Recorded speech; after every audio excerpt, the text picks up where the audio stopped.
In this video, we will be showing you how to finish connecting your hybrid inverter to a battery bank using the provided communication cables. Remember that electricity is dangerous and you should seek professional help when installing. For this example, we will be using the ExpertPower 6.5 kilowatt hybrid inverter and connecting it to a power bank of 4 EP48100 lithium-ion 48 volt 100 amp hour batteries that are already connected in parallel.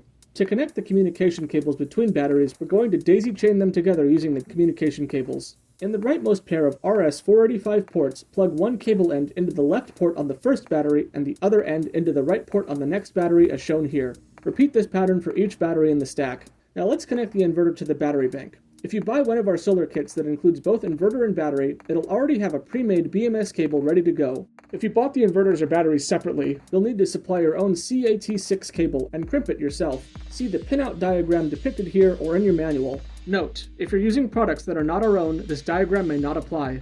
With the topmost battery in the stack, find the leftmost RS485 port on your battery and plug the BMS cable's battery side head into it. Over to the inverter, the port is on the bottom, so look under the LCD screen. For split-phase systems, we'll be connecting to the first inverter labeled 2P1. For parallel inverter setups, connect to the inverter you've set as the master unit. The master unit will have the HS text displayed on its screen when turned on. Take the inverter end of the BMS cable and connect it to the middle RS485 port as shown here, just beneath the label that reads L-ion or lithium-ion. Warning, connecting it to either of the other two ports will result in a fault and potentially damage your inverter. Now let's configure the inverter settings. Turn on the inverter connected to your battery bank. Press and hold the fault button for 5 seconds to enter the settings parameters menu. Press the down arrow key to navigate to program 5. Press the fault button once to enable editing. Use the down arrow to change the settings to LIB. Press the fault button again to save the setting and then the circular arrow button at the top left corner of the detachable screen to save and return to the main screen.